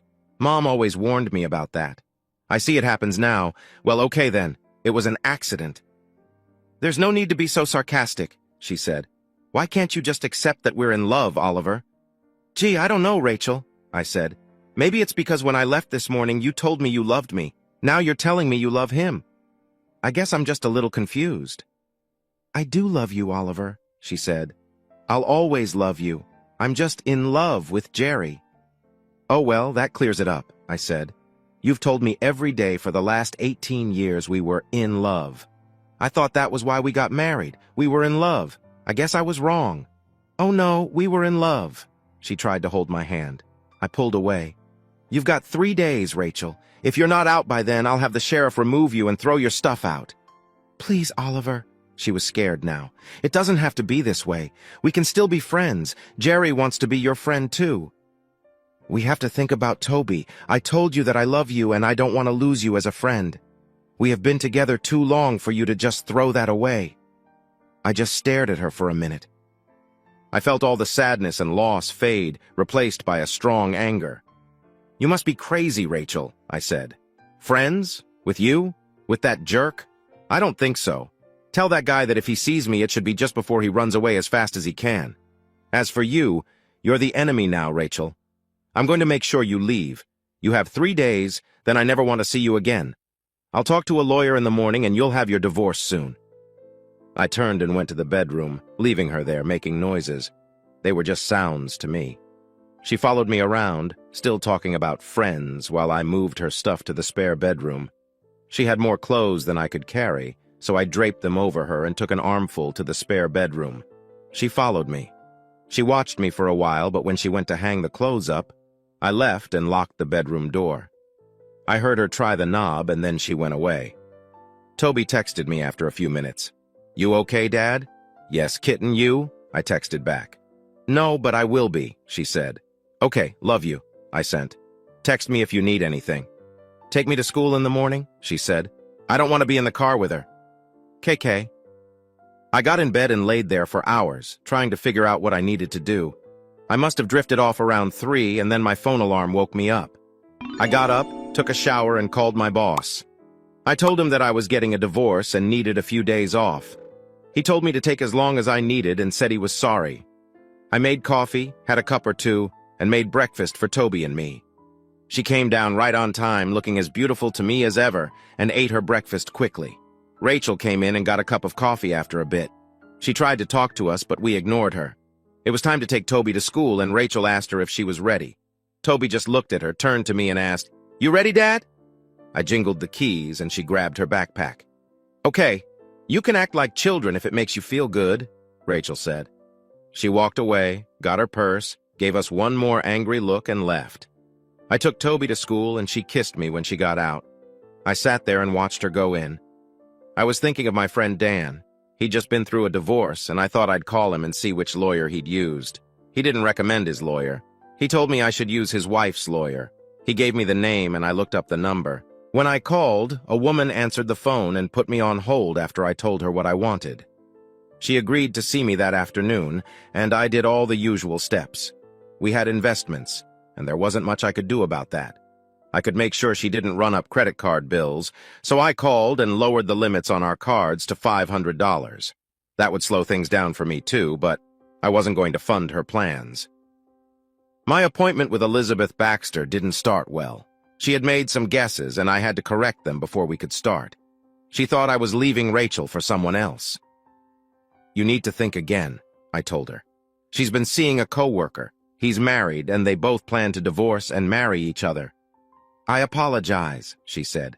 "I won't help anyone who is doing what you say she's doing. I couldn't live with myself if I did."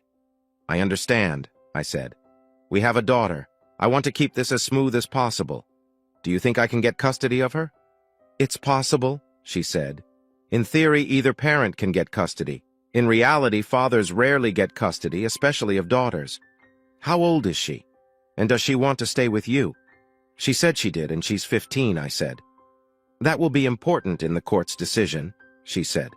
"In this state, children over 14 get to choose, and younger children's wishes are always considered.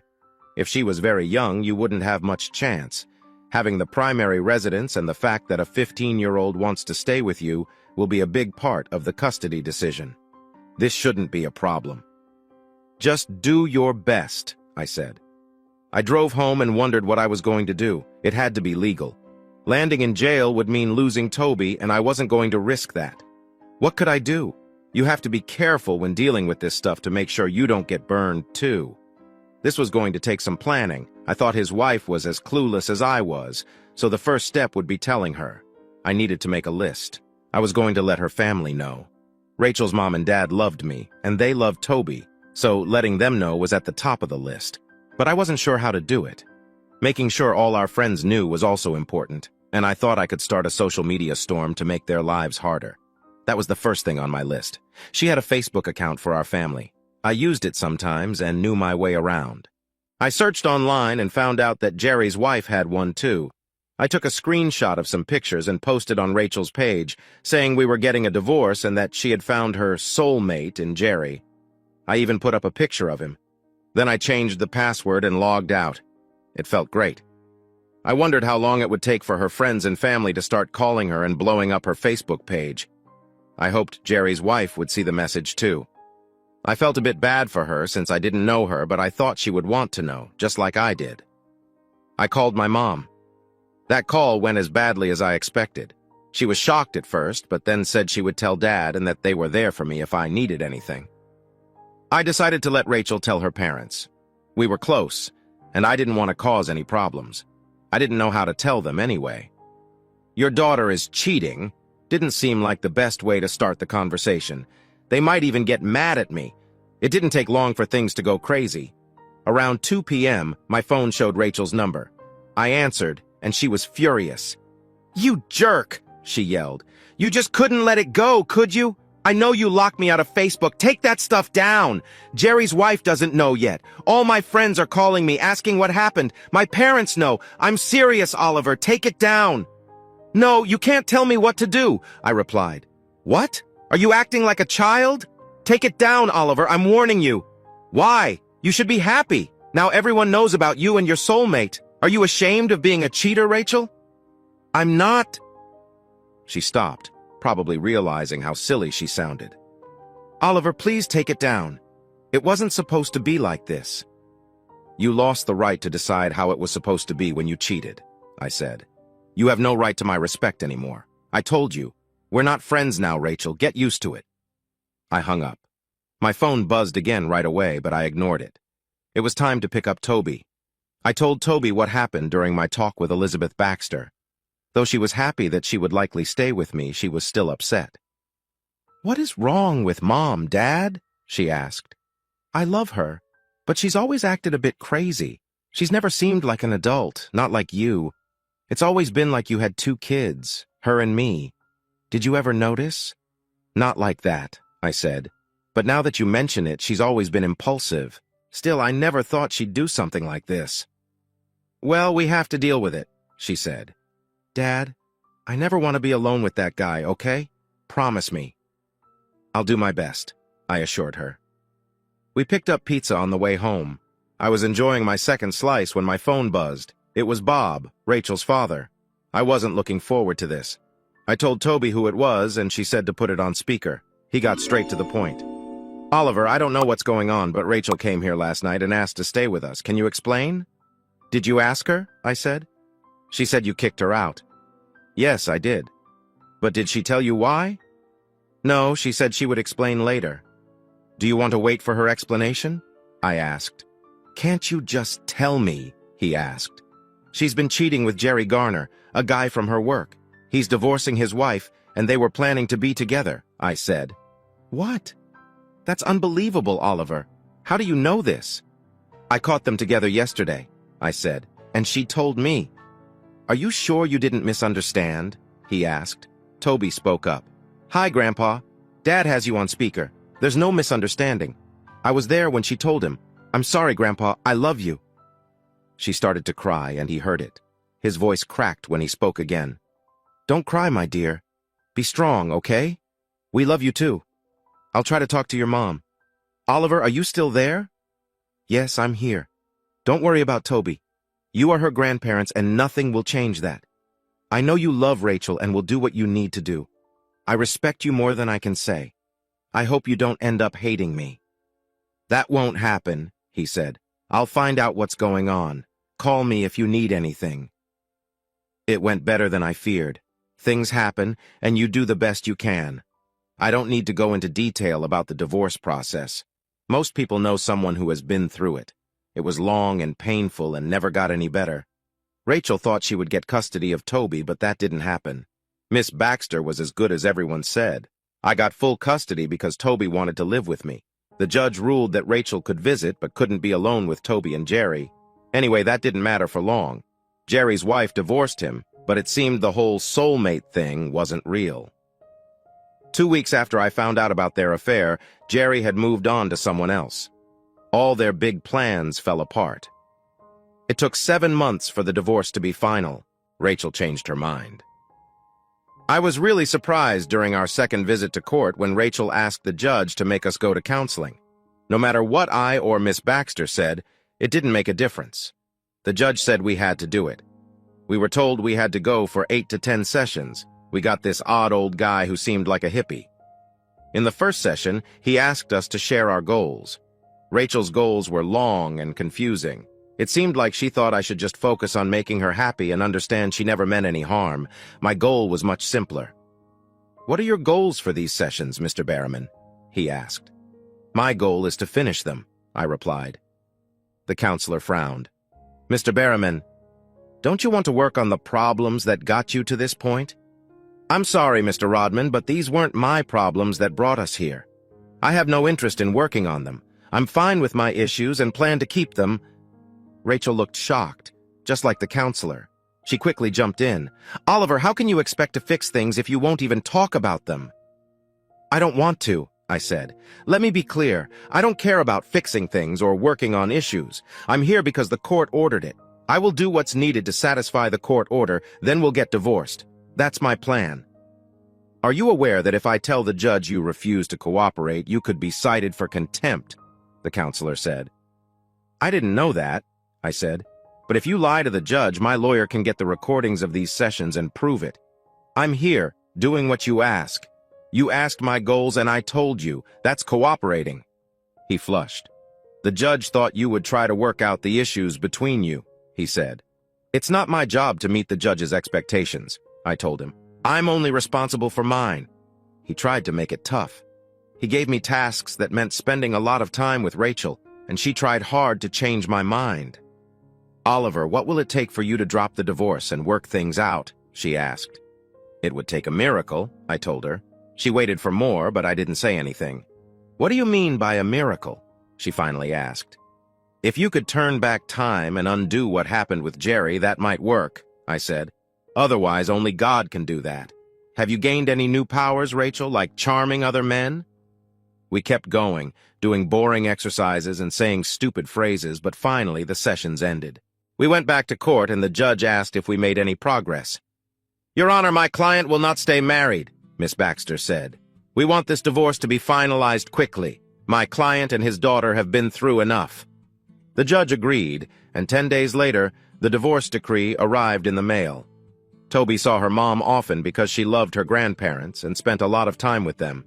Sometimes Rachel planned things Toby agreed to, but it wasn't the same. Toby hung out with her friends, and one girl, Sabrina, was her favorite. Sabrina was a tiny, cute blonde, sweet like honey. I was glad to have her around, and they sometimes included me in their plans. One thing they loved was water skiing. We had a boat, and when summer started, we spent most Saturdays at a nearby lake. One Monday, they asked if we could go to the lake for the weekend and stay until Sunday. Since I had no plans, I agreed. Toby and Sabrina spent the week planning, and we packed up on Thursday. Friday afternoon, a new red Jeep Cherokee pulled up, and Sabrina jumped out. Another woman got out of the driver's side, and Toby gave her a big hug. Sabrina and Toby brought the woman over to me. "Dad, this is Julie. She's Sabrina's mom." Julie extended her hand. "Hello, Oliver. The girls have told me a lot about you. Thanks for inviting me this weekend. Honestly, I was a bit jealous they spent so much time with you instead of me." She smiled, and I could see why her daughter was so charming. I looked at Toby, and she gave me a look that told me to behave. My knees felt weak, and I knew I had to agree. It got worse when I looked at Sabrina, who raised an eyebrow at me. "We're going to have a lot of fun," I told Julie, finding my voice again. "We always do." Julie wasn't fooled. She looked from me to the girls and back. "Oh my God, you didn't know, did you, girls?" She didn't get to say more. The girls hugged and kissed her. "Please, Mom, don't worry. We'll have so much fun," said Sabrina. "It's okay, Julie. Dad is great, and he's going to like you too," said Toby. "Look how he just went along." Julie got free of the hugs. "You two go sit on the porch. I need to talk to Oliver," she said. They hesitated, and she shouted, "Now!" The kids quickly ran off. "I'm so sorry, Oliver. I didn't know. I'm taking Sabs home. She's grounded for a month. This is so embarrassing." She looked small and embarrassed, so I stepped forward and hugged her. She was stiff at first, but then relaxed. "Yes, it's embarrassing," I said. "They're troublemakers, but harmless. Let me guess, you're not married?" She looked up and laughed. She was very cute. "No, I'm not. Do you think that's the reason?" "I'm almost sure," I said. "Here's the plan. You're packed. You cleared your weekend. It's going to be beautiful at the lake. I'm a good guy. Toby can vouch for that. Let's go. It will be fun. We might even mess with them a little. What do you think?" She stepped back, looked at the girls' hopeful faces, and said, "Yeah, let's go." I gave them a thumbs up, and they jumped up, rushing to join us. Toby came out shouting, "Yeet!" I stopped them and put an arm around each. "Girls, that wasn't very nice," I said. Sabs looked up at me and tried to sound tough. "I am not nice." That made us all laugh, and I couldn't continue. They were just too innocent. "We know what you're trying to do," I told them. "Stop it. You can't just go around arranging other people's lives." "But I love Jules, and I didn't know how to get you to meet her," Toby protested. "You could have just told me," I said. She looked a bit sad. "It's okay, kitten, just don't do it again," I said. She brightened immediately. Sabs pulled on my arm. "Let's go. This is going to be awesome, Oliver. You'll see." Julie laughed. "I think that means it's going to be really cool, Oliver. She's right, though. We're losing daylight." We grabbed 2 bags from her Jeep and got in the car. We had the boat hitched, and after a stop for fuel, we were on our way. It was half an hour to the lake, and Julie sat up front with me. The girls played some awful music through their phones, and we got to know each other. Julie had her own insurance company and also did financial planning. As I glanced at her during our chat, I thought she was very cute. Sabs might look just like her one day. Julie looked younger than me, but it was only a 3-year difference. She was about 5 feet tall, had long blonde hair and a nice tan. She had big brown eyes, high cheekbones, and a perfect heart-shaped face, complete with a widow's peak. She was wearing jeans and a button-up top. She was slender and graceful. I didn't check her out much until we got to the lake. We parked the boat and the RV. They shooed me outside while they changed, and I hooked up the water. When they finished changing, I went in, put on swim trunks and a t-shirt, and we were ready. We took a cooler full of drinks and set off. Once we were out of the no-wake zone, I sped up. After a few miles, they were ready to ski. The girls took off their long t-shirts and, as usual, looked adorably awkward. But Julie was different. Julie was tiny, but all woman. When she turned to watch the girls, I nearly lost my focus. Her bikini wasn't very revealing, but it fit her perfectly. She had a fit-toned body, and when she turned, she caught me staring. She smiled and winked. Everything about her looked perfect. "Are you done?" she asked with a smile. I laughed. "For now, you know you're beautiful, Julie. I'm just a man." She sat close so we could talk while keeping an eye on the girls. We spent 3 hours skiing. Julie was very good at it. She also drove the boat when it was my turn, and she did great. I wasn't as good, but I managed. We returned to the park, and the girls put on wraps. Though the RV had a stove, they wanted to cook outside. I lit a fire in the grill, and we prepared dinner. I grilled bratwursts while they cut potatoes and onions and opened cans of beans. We had packed some meals, but cooking outside on our first night felt special. We sat at the picnic table and soon felt like we had known each other forever. Julie became Jules, what the girls called her, and she called me Ollie. The girls kept saying that Jules wasn't married, so I finally asked her why. "I mean, you're gorgeous, funny, smart, and have your own business. Why hasn't someone married you?" She was silent for a moment. "Well, the main reason is Sabrina," she finally said. "I was young and made some mistakes, Ollie. I was a senior in college and thought I had found true love.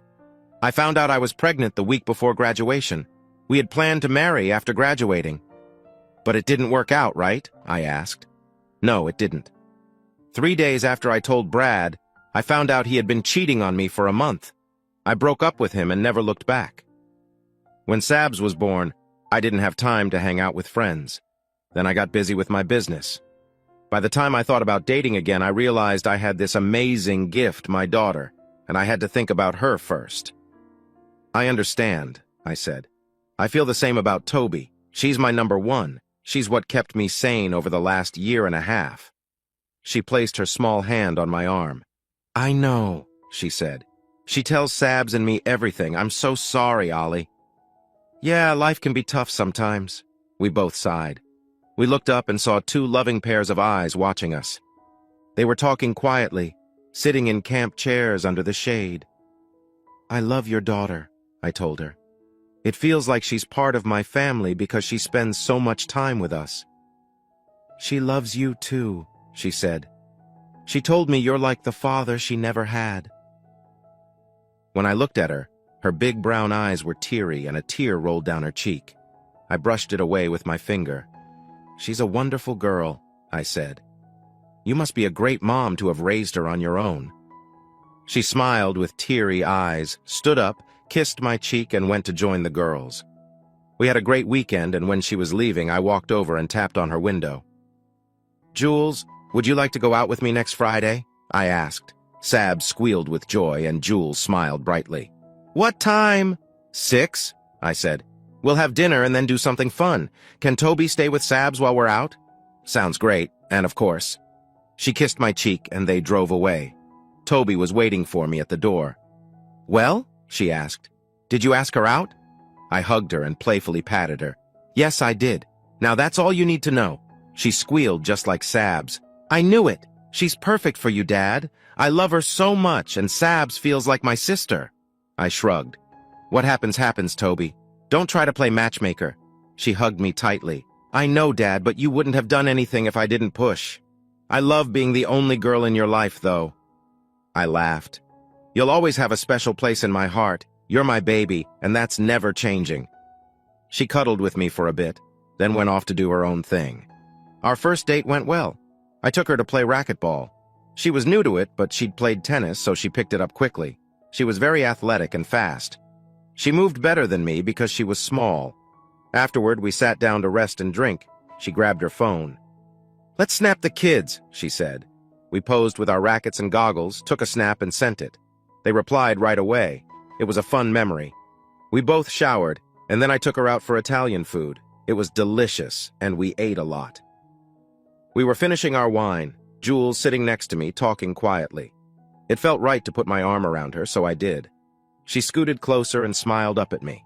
She was adorable, and I knew she always would be. When we got to her house, she looked up at me, expecting a kiss. I wanted to kiss her, so I did. It was a long and sweet kiss. She tasted like wine and cherry chapstick. As we pulled apart, I saw the curtains move. "I think we have an audience," I said. She giggled. "I'm not surprised. They're trying to set us up, you know." "Do you mind?" I asked.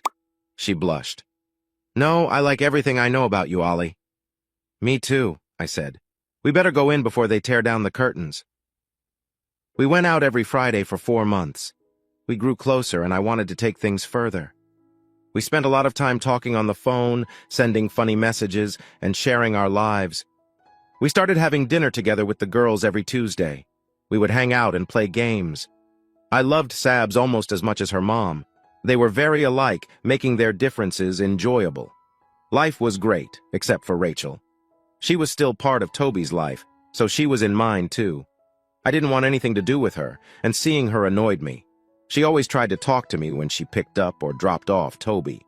She was still living with her parents. She had lost her job at the clinic, same as Jerry. Now, she worked at another private clinic across town. Whenever she annoyed me too much, I'd ask if she'd heard from him. That would make her stop. "How long until you forgive me?" she asked me one day. "Forgive you? For what?" I asked. "You never even said sorry. Not once have I heard you say, 'I'm sorry, Oliver, I was wrong. I'm sorry I made Toby think you were a liar. I'm sorry I tried to take her from you during the divorce. And worst of all, not once did you say, 'I'm sorry I cheated on you.' Even now, she didn't take any responsibility. I didn't know what forgiving her would mean. I had made peace with it. I didn't forget what happened, but I wasn't going to waste time being bitter. People have the right to do dumb things. They can divorce you, leave you, or end friendships, and you just have to accept it and move on. People do bad things every day. At first, I wanted to punish her and the guy she cheated with, but I quickly let that go. Their punishment was being who they were. They had to live with themselves. I wanted to live with myself and leave the lies and cheating behind. Rachel was unhappy, and I wished bad luck on Jerry, but I wouldn't do anything about it. Let the universe take care of them. I was done with that. She got even more unhappy when she found out I was dating Jules. One night, after dropping Toby off at her grandparents' house, Rachel came out to my car to talk to me. "I hear you're dating one of Toby's friends' moms," she said. "I just looked at her." "Is it true?" she asked. "That's my business," I replied. "No, it's not," she snapped. "I'm your wife. I have a right to know." "You have no rights," I told her. "You're not my wife anymore. You found your soulmate, remember? We got divorced. My business is mine and yours isn't mine. Leave me alone, Rachel." I left feeling angry. She just wouldn't stop. I told Toby what happened, and she was as mad as I was. After that, I stopped dropping Toby off at her grandparents' house. Instead, Bob or Cindy, her grandparents, would pick her up from our house. That took away a big source of stress for me. On our 7-month anniversary of going to the lake, I took Jules out. We went to a nice restaurant and then to a club. Jules did not drink much, just a beer now and then. She had 2 drinks that night. I raised an eyebrow when she ordered the second one. She laughed. "Yeah, I'm wild and crazy tonight, huh?" "You're perfect, just like you always are," I said. "Do you really think so, Ollie?" She tilted her head to the side. "Because I think you're pretty perfect, too. If I'm so perfect, why haven't you asked me to spend the night?" I must have looked surprised because she laughed more. "Haven't you thought about it?" she asked. I found my words again. "Of course I have, Jules. I've thought about it since that first day on the boat when I saw you in that bikini. When we started dating, I realized you were special, and I didn't want to rush you or scare you off." "You won't scare me," she said. "I told the girls not to wait up." "Really? Well then, what are we doing here?" I asked. "Oh my God, Jules, let's get out of here. Do you want to spend the night with me?"